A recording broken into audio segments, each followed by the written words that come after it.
رب العالمين والصلاة والسلام على سيد الأنبياء والمرسلين وعلى آله الطيبين الطاهرين وأصحابه الأكرمين أجمعين.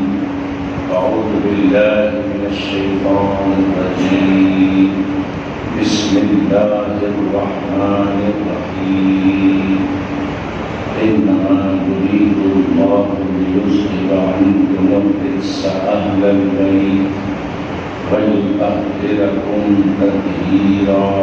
صدق الله مولانا العظيم وصدق رسوله النبي الأمين الكريم ونحن على ذلك من الشاهدين والشاكرين. إن الله وملائكته يصلون على النبي يا أيها الذين آمنوا صلوا عليه وسلموا تسليما. اللهم صل على سيدنا شفيعنا ومولانا محمد وعلى آل سيدنا شفيعنا ومولانا محمد وبارك وسلم صلاة وسلاما عليك يا رسول الله. اللہ تبارک و تعالیٰ کا فضل و کرم ہے کہ اس نے ہمیں آقائے نامدار مدنی تاجدار و عالم کے مالک و مقدار گلشن ہستی کی اولین فصل بہار سید عالم نور مجسم راحت آدم و بنی آدم سیدنا محمد مصطفیٰ احمد مصطفیٰ صلی اللہ علیہ وآلہ واصحابہ وسلم کی امت میں پیدا فرمایا. ہم اور آپ ارحم الراحمین کی بارگاہ میں جمع ہیں. دعا کرتے ہیں پروردگار ہمارے عبادات کو اپنے نبی علیہ الصلوۃ والتسلیم کے دوپہر شرف قبولیت عطا فرمائے. محرم کا مہینہ شروع ہو چکا ہے. یکم محرم حضرت سیدنا عمر فاروق اعظم رضی اللہ تعالیٰ عنہ کی شہادت کی تاریخ. فاروق اعظم رضی اللہ عنہ کے بارے میں گزشتہ جمعہ آپ لوگوں نے سنا.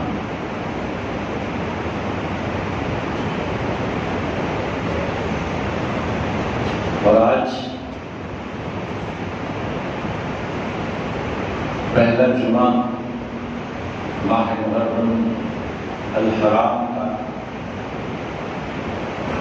آج ہم اور آپ بات کریں گے اہل بیت رسول کی. رسول پاک صلی اللہ علیہ وآلہ وسلم کے اہل بیت یعنی گھر والوں کے بارے میں.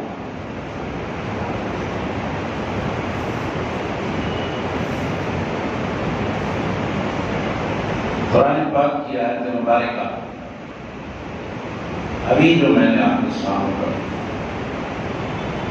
اس میں رسول پاک صلی اللہ علیہ وآلہ وسلم کے گھر والوں کا ذکر ہے جن کو اہل بیت کہتے ہیں. اللہ تبارک و تعالیٰ فرماتا ہے انما یرید اللہ لیذہب عنکم الرجس اہل البیت ویطہرکم تطہیرا. اس کا ترجمہ ہے اللہ فرماتا ہے اے اہل بیت اللہ چاہتا ہے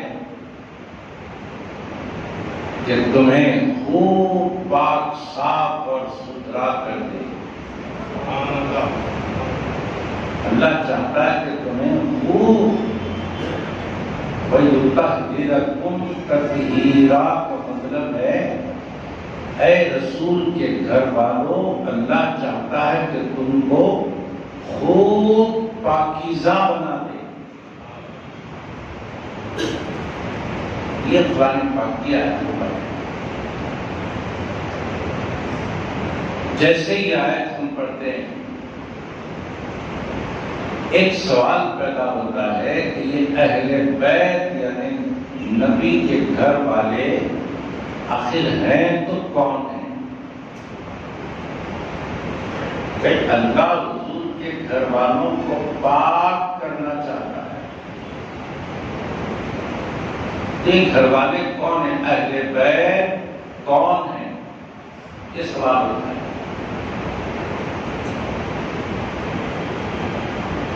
اب یہاں پر جن کے عقیدے خراب ہیں وہ بھی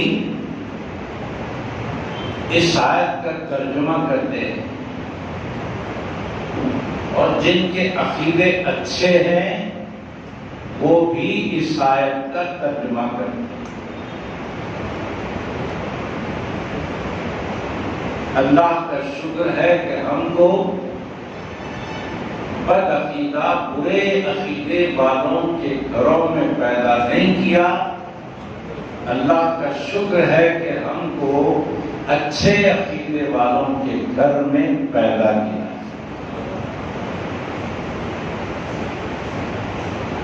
جن کے عقیدے برے ہیں، جن کو آل رسول سے حسد ہے، دشمنی ہے، ایسے لوگ ترجمہ جب کرتے ہیں تو کہتے ہیں کہ یہ آیت اس میں جو اہل بیت کا لفظ آیا ہے، اللہ جن کو پاکیزہ بنانا چاہتا ہے، پاک کرنا چاہتا ہے،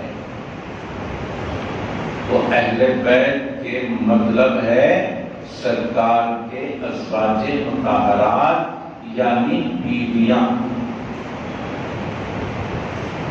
بس اتنا ہی مطلب ہے اس کا۔ سرکار کی بیویوں کو اللہ فرماتا ہے کہ میں چاہتا ہوں تمہیں پاکیزہ بنا دوں، پاک کر دوں۔ بات یہیں پر ختم ہو جاتی ہے۔ اس کے آگے والی جو بات ہے وہ بات چھپا دی جاتی ہے، اور چھپانے کے پیچھے ایک ہی مقصد ہوتا ہے، آل رسول سے حسد، آل نبی سے حسد چھپاؤ۔ اور یہ چھپانے کی بیماری یہودیوں کی ہے، جن کو یہودیوں کی چال چلنا پسند ہے، وہ قرآن کی باتوں کو چھپانے کا فن رکھتے ہیں۔ توریت میں اللہ تبارک و تعالیٰ نے جو موسیٰ علیہ السلام پر نازل ہوئی کتاب، اس میں ہمارے نبی علیہ السلام کی تعریف کیا، ان کے حلیے کی تعریف کیا، ان کے اوصاف کی تعریف کیا، ان کی صورت کی تعریف کیا، ان کی سیرت کی تعریف کیا۔ تو توریت میں یہودیوں نے کیا کیا معلوم ہے؟ چھپا دیا، جہاں جہاں سرکار کی تعریف کی ان باتوں کو چھپا دیا، مٹا دیا یا تو بدل دیا۔ کیوں؟ سرکار سے یہودیوں کو حسد تھی۔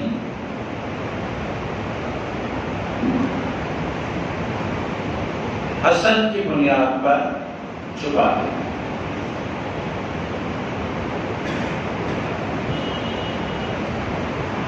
یہ حسد جو ہوتی ہے یہودیوں سے نکلی،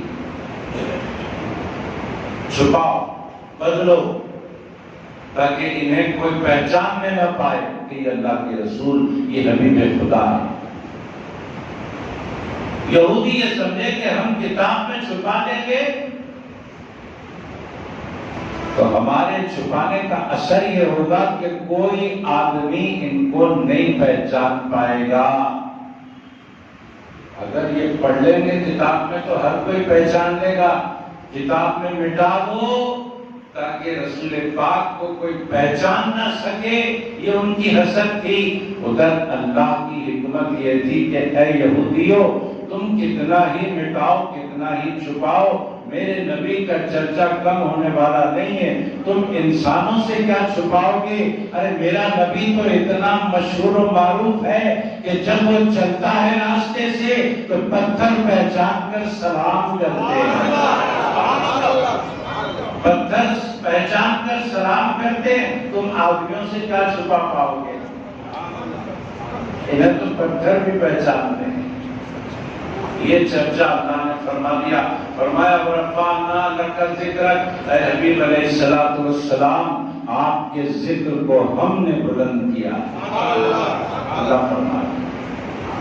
ویسے ہی آل رسول سے حسد کرنے والے بھی ہیں. وہ یہاں بات کو چھپا دیتے ہیں، روک دیتے ہیں کہ یہ آیت سرکار کی بیویوں کے بارے میں آئی، کیونکہ اہل بیت کا مطلب گھر والے. گھر والے کون ہوتے ہیں؟ بیویاں گھر والی ہوتی ہیں. یہیں پر بات ختم ہو گئی. آگے کی بات چھپا دیا. یہ سمجھ کر چھپایا کہ اگر ہم چھپا دیں گے تو آل رسول کا ذکر بھی چھپ جائے گا، ان کی محبت بھی چھپ جائے گی، اور جو لوگ ان کی طرف راغب ہو رہے ہیں وہ بھی رک جائیں گے. ایسا سمجھے. اگر اللہ ذکر بلند کرنے والا، اللہ چرچے کرنے والا، نہیں چھپ سکتی بات.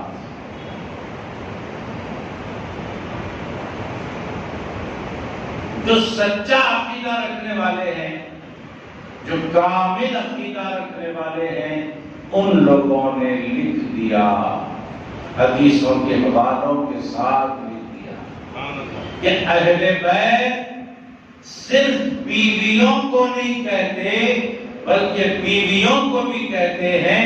اور ایک حدیث پیش کر دی سچے عقیدے والوں نے کہ اہل بیت اور بھی ہیں. اور یہ بات ہمارے سرکار کو اس وقت بھی معلوم تھی جب آیت نازل ہوئی. سبحان اللہ.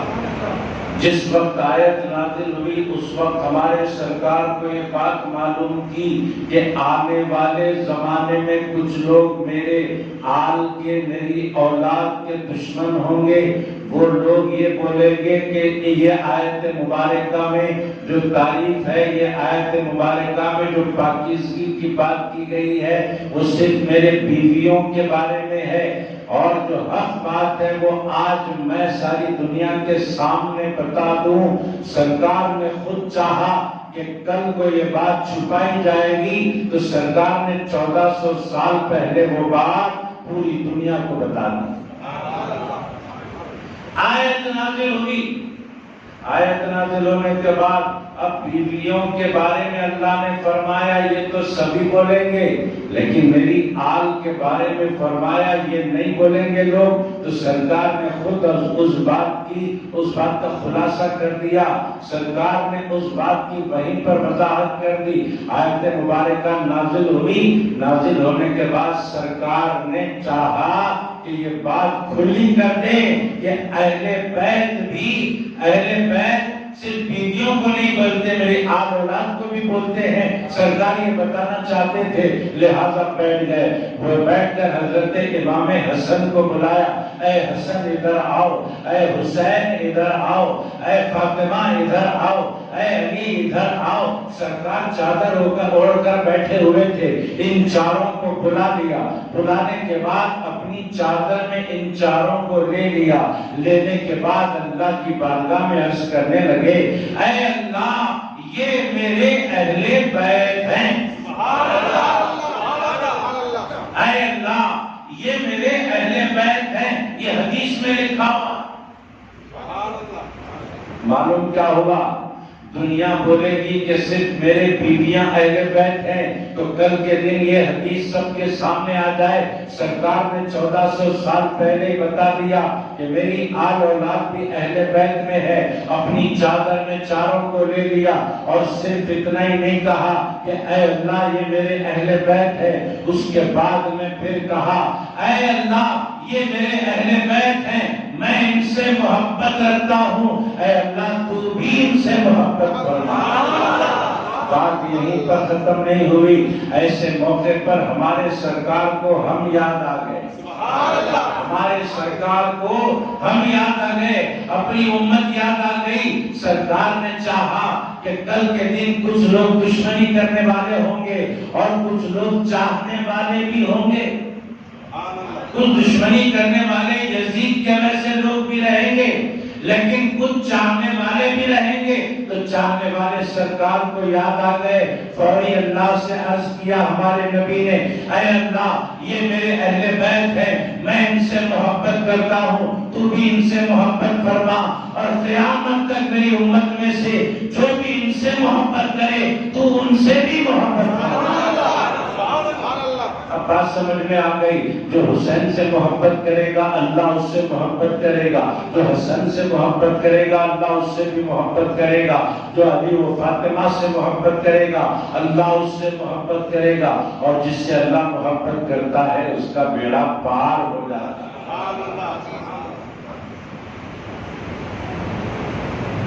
اس کے بعد جب سرکار نے یہ چادر میں لے کر فرمایا تو اس وقت تو پورے لوگ نہیں تھے نا، جتنے لوگ اس وقت تھے قریب میں ان لوگوں نے سنا ہوگا یہ بات، لیکن سرکار نے چاہا کہ یہ بات ہر بندے کے دل و دماغ میں بیٹھ جائے کہ علی و فاطمہ، حسن و حسین میرے اہل بیت ہیں۔ کل آنے والے دور میں کوئی یہ نہ کہے کہ یہ اہل بیت نہیں ہو سکتے، وہ آیت ان کے بارے میں نہیں ہے، ایسا کوئی کہہ نہ سکے، اس لیے سرکار نے چاہا کہ سب کو معلوم ہو جائے۔ کیا آتا ہے روایتوں میں سرکار علیہ السلام ان کو اہل بیت بتانے کے لیے 1 دن 2 دن 3 دن نہیں بلکہ 6 مہینے تک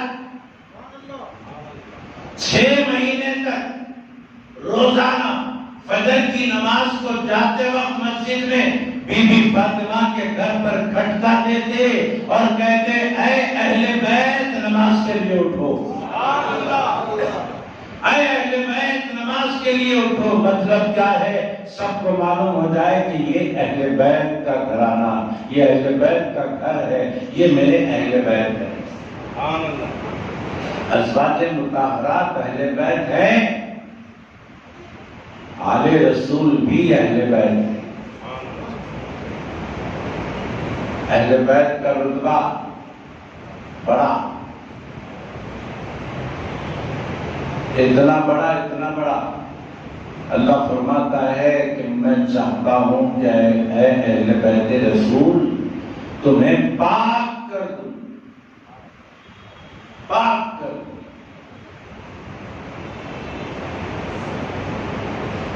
اب یہاں پر بھی جن کا عقیدہ خراب ہے وہ خراب مانے لیتے ہیں۔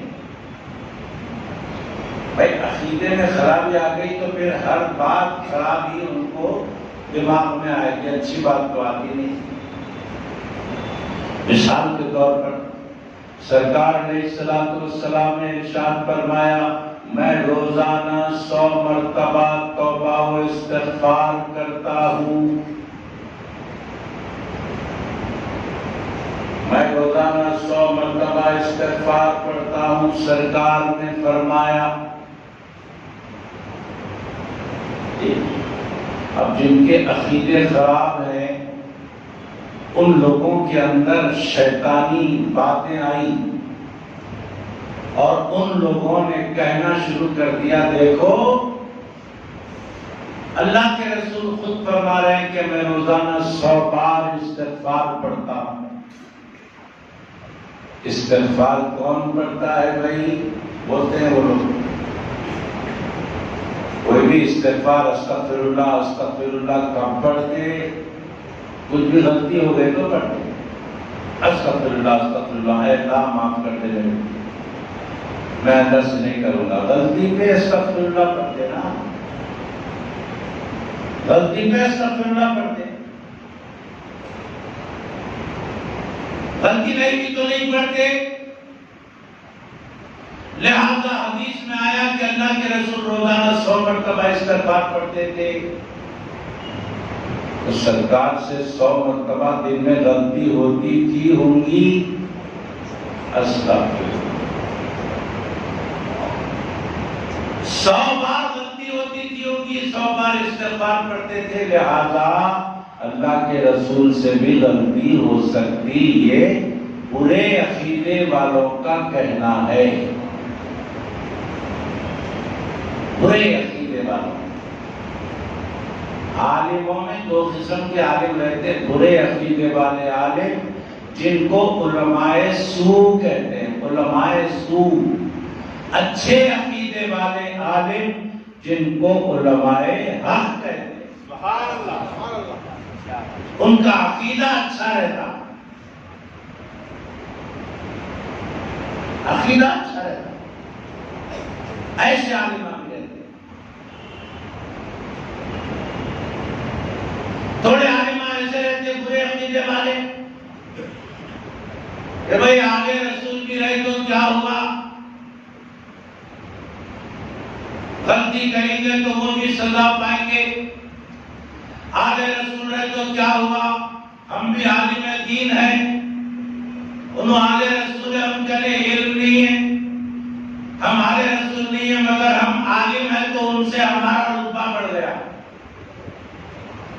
یہ غلط عقیدے والے، برے عقیدے والے لوگ، تھوڑا سا علم آ گیا تو آگے رسول سے بڑھ کے اپنے آپ کو سمجھنے لگے۔ اب بتاؤ امام ابو حنیفہ کے اتنا علم ہے کسی کے پاس؟ امام ابو حنیفہ کے اتنا علم ہے؟ نہیں ہے، وہ اماموں کے امام ہے، امام شافعی کے امام، امام احمد بن حنبل کے امام، امام مالک کے امام، امام ابو حنیفہ۔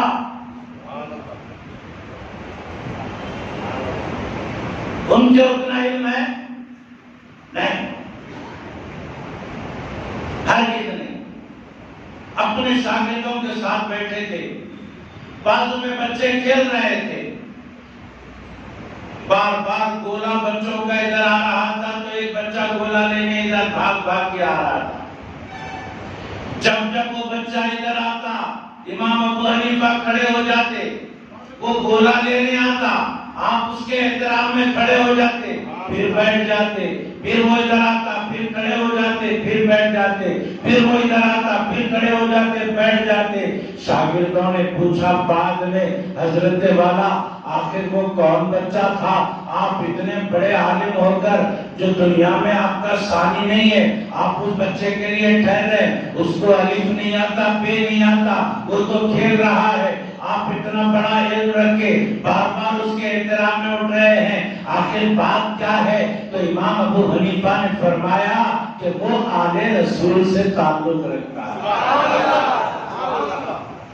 وہ نبی کے گھرانے سے تعلق رکھتا ہے، میں اس کے ادب میں ٹھہر رہا ہوں۔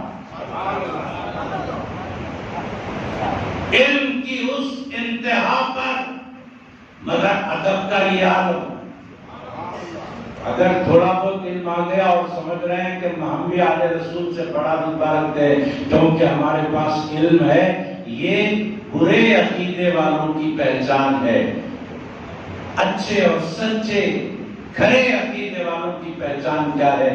کتنے بھی بڑے عالم ہو جاؤ، نسبت رسول کا ادب کرتے ہیں۔ تو ایسے برے عقیدے والوں نے کہا سرکار 100 مرتبہ استغفار پڑھتے تھے تو اس کا مطلب یہ ہوگا کہ ان سے بھی غلطی ہوتی تھی ہوں گی، پڑھتے تھے۔ مگر اچھے عقیدے والوں نے کہا، اچھے عقیدے والوں نے کہا کہ بتاؤ زندگی میں سرکار نے کیا صرف اپنے ہی لیے دعا کی یا امت کے لیے بھی کی؟ زندگی بھر سرکار نے کیا اپنے لیے دعا کی یا اپنی امت کا بھی خیال آیا دعا میں؟ بھلے نہیں، اپنے لیے بھی کیے، اپنے امت کے لیے بھی کی۔ ارے سرکار تو ایسا خیال کرنے والے تھے کہ جب قربانی دیتے تو ایک جانور اپنی طرف سے قربانی دیتے، ایک جانور امت کے غریب لوگوں کی طرف سے قربانی دیتے۔ سرکار تو ایسا خیال کرنے والے معراج کے لیے جب گئے نامکاں، اللہ کی قربت میں ہے، اللہ فرما رہے ہیں اے نبی تم پر سلام ہو۔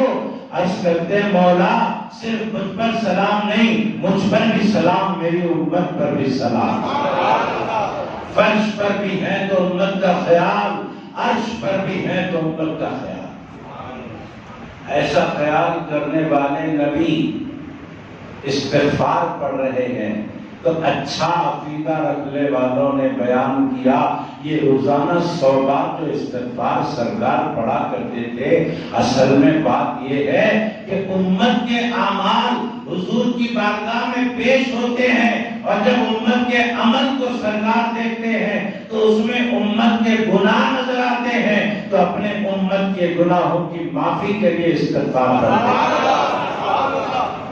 اپنے لیے نہیں، اپنی امت کی بخشش کے لیے استغفار کرتے تھے۔ ایسا ہی برا عقیدہ رکھنے والوں نے سوچا کہ اللہ فرماتا ہے کہ اے اہل بیت میں چاہتا ہوں کہ تمہیں پاک کر دوں۔ اب برا عقیدہ رکھنے والوں کے دماغ میں ایک بات چلنے لگی، وہ یہ بات چلنے لگی کہ بھائی کسی کو بھی پاک کیا جاتا ہے تو اس وقت کرتے ہیں جب وہ ناپاک ہوتا ہے۔ کوئی ناپاک ہوگا تبھی اس کو پاک کریں گے، پاک کو تو پاک نہیں کرتے، جو ناپاک ہوتا ہے اس کو پاک کرتے ہیں۔ لہذا اہل بیت کو اللہ چاہتا ہے کہ پاک کرے۔ اس کا مطلب یہ ہوا کہ اللہ کے پاک کرنے سے پہلے اہل بیت ناپاک تھے۔ اہل بیت ناپاک تھے، اللہ ان کو پاک کرنا چاہتا ہے۔ تو پاک کرنے سے پہلے کی زندگی تو ناپاکی کی ہوگی، یہ برے عقیدے والوں کے ذہنوں میں بات آنے لگی۔ پاک اس کو کرتے ہیں جو ناپاک ہو۔ اللہ کے پاک کرنے سے پہلے تو اہل بیت ناپاک تھے، یہ ناپاک لوگوں کے بعد ناپاک لوگوں کے ذہنوں میں ناپاک بات آئی۔ اچھے عقیدے والوں نے کیا کہا؟ اچھے عقیدے والوں نے کہا کہ جو چیز پہلے سے پاک رہتی ہے اسے بھی پاک کیا جاتا ہے۔ جو چیز پہلے سے پاک رہتی ہے اسے بھی پاک کیا جاتا ہے۔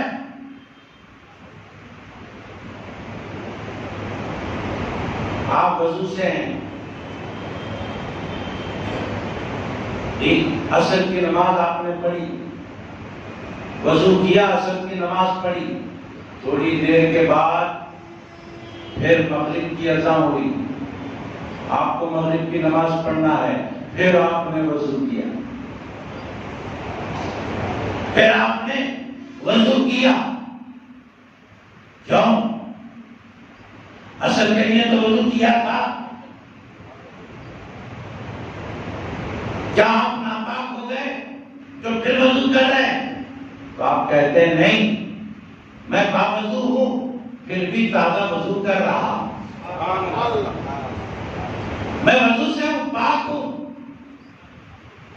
میں نے عصر کی نماز کے لیے وضو کیا تھا، میں پاک ہوں، پھر مزید اور پاک ہونے کے لیے پھر وضو کر رہا ہوں مغرب کی نماز کے لیے۔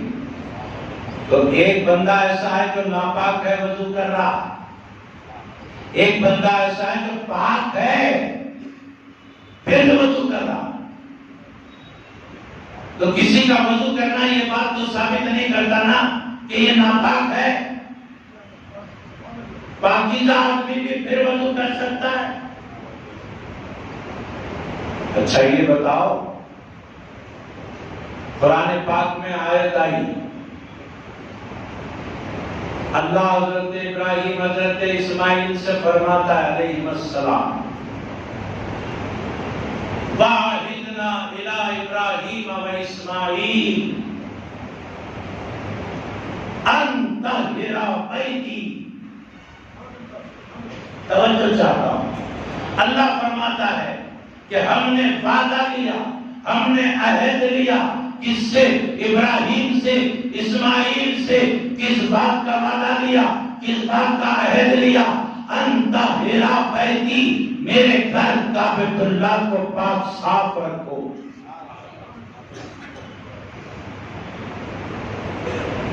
ان طہر، میرے گھر کو پاک کرنے کا وعدہ لیا، میرے گھر کو صاف کرنے کا وعدہ لیا۔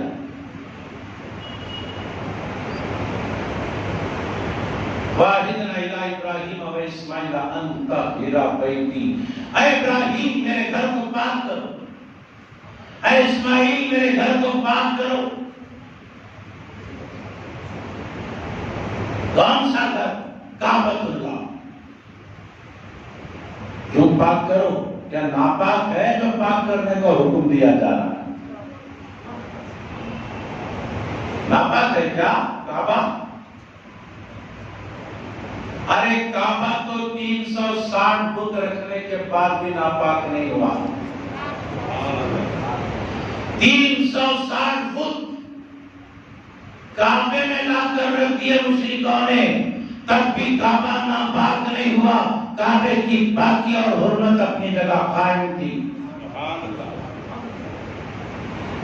ابراہیم اور اسماعیل سے کہا جا رہا ہے کعبے کو پاک کرو، یہ تم سے وعدہ ہے، ہمارا عہد لے رہے ہم۔ تو کیا کعبہ ناپاک ہے؟ نہیں نہیں، کعبہ ناپاک نہیں ہے، کعبہ پاک ہے۔ تو پاک کعبے کو پھر سے پاک کرنے کا عہد لیا جا رہا ہے۔ مطلب کیا ہوا؟ جو چیز پاکیزہ ہوتی ہے اس کو پھر سے پاک کرنے کی بات کی جا سکتی ہے۔ بالکل ایسے ہی اللہ تبارک و تعالیٰ نے فرمایا اہل بیت کو میں پاک کرنا چاہتا ہوں، تو اس کا مطلب یہ نہیں کہ اہل بیت رسول ناپاک ہے، خدا پاک کرنا چاہتا ہے۔ مطلب یہ ہے کہ جس طرح کعبہ پاک ہے پھر اس کو پاک کرنے کی بات کی جا رہی ہے، ایسے ہی اہل بیت پاک ہیں، ان کو پھر سے پاک کرنے کی بات کی جا رہی ہے۔ اور ایک بات سن لو، بات ختم ہو جائے گی انشاءاللہ۔ وہ بات یہ ہے، ایک ہوتا ہے گھر اور ایک ہوتا ہے گھر والے۔ ایک گھر ہوتا ہے، گھر،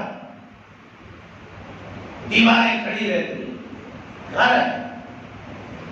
دوسرے گھر والے۔ اور میں یہاں جس گھر کی بات کر رہا ہوں وہ نبی کا گھر نہیں ہے، اللہ کا گھر ہے، کعبہ۔ اور جن گھر والوں کی بات کر رہا ہوں وہ نبی کے گھر والے۔ اب آپ ایک طرف اللہ کے گھر کو رکھیں، ایک طرف نبی کے گھر والوں کو رکھیں۔ ایک طرف اللہ کا گھر، ایک طرف نبی کے گھر والے۔ قرآن میں اللہ کے گھر کو پاک کرنے کا بھی ذکر آیا، نبی کے گھر والوں کو پاک کرنے کا بھی ذکر آیا۔ اللہ کے گھر کے پاکی کا بھی ذکر ہے قرآن میں، نبی کے گھر والوں کی پاکی کا بھی ذکر ہے قرآن میں۔ اب دیکھتے ہیں کہ کس کو پاک کون کرتا ہے، کس کو پاک کون کرتا ہے۔ کھلے طور پہ آپ کے سامنے دونوں آیتیں آ گئیں، اور کیا فرمایا اللہ نے فرمایا میرا گھر ابراہیم اسماعیل تم پاک کرو۔ جب اپنے گھر کو پاک کرنے کی بات آئی ابراہیم اور اسماعیل کو لگا دیا، نبی کے گھر والوں کو پاک کرنے کی بات آئی تو کسی اور کو نہیں لگایا۔ اللہ نے فرمایا وہ میرا گھر تھا، ابراہیم اور اسماعیل کو کام پر لگا دیا، یہ میرے نبی کے گھر والے ہیں، میں کسی اور کو یہ کام نہیں دوں گا، یہ کام میں خود کروں گا، یہ کام میں خود کروں گا۔ تو اللہ نے بتا دیا کعبہ اور ہے، نبی کے گھر والے اور۔ حاضرین محترم، ان باتوں کو سمجھنے کی ضرورت ہے۔ عقیدہ ہمارا مضبوط ہو جائے گا، ایمان ہمارا مستحکم ہو جائے گا۔ آنے والا جمعہ 10 محرم ہے۔ آنے والے جمعہ کے بارے میں آپ لوگ نظام العمل سن لیجیے۔ آنے والے جمعہ کو اذان جمعے کی 1:30 بجے ہوگی۔ جمعہ کی اذان 1:30 بجے، 1:50 پر عربی خطبہ ہوگا۔ 2 خطبے انشاءاللہ ٹھیک 2 بجے تک ہو جائیں گے۔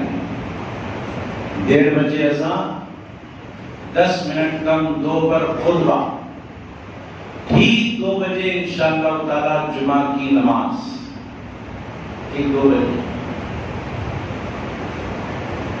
اور 2 سے 2:15 تک ہم نماز پڑھ لیں گے 15 منٹ میں۔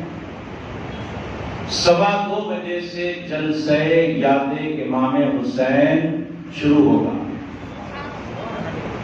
2:15 سے 5:15 تک 3 گھنٹے پروگرام چلے گا، اور اپنے اپنے گھروں میں اپنی خواتین کو بھی آپ بول کر آئے کہ دیکھو ٹھیک 2:15 بجے اپنا ٹی وی، اپنا یوٹیوب جو بھی ہے آن کر دیں۔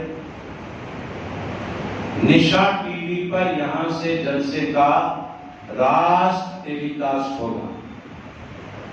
نشا ٹی وی پر یہاں کا جلسہ بتایا جائے گا 2:15 سے 5:15 تک۔ آپ یہاں بیٹھ کر سنیں، کیونکہ یہاں مردانے کا انتظام رہے گا۔ عورتیں اپنے اپنے گھروں میں بیٹھ کر سنیں گی، دیکھیں گی۔ انشاءاللہ تعالی ذکر امام حسین سے ہم اپنے ایمان میں تازگی پیدا کریں۔ آپ نے سن لیا پورا پروگرام، اور ایک بات سن لیجیے، روزے داروں کے لیے اس مسجد میں افطار کا انتظام بھی رہے گا۔ اللہ تعالیٰ سے دعا ہے جو کچھ کہا گیا سنا گیا اس پر ہم سب کو عمل کی توفیق عطا فرمائے۔ محمد عمران، زرینہ بیگم، اللہ ان کو صحت کاملہ عطا فرمائے۔ وآخر دعوانا ان الحمد للہ رب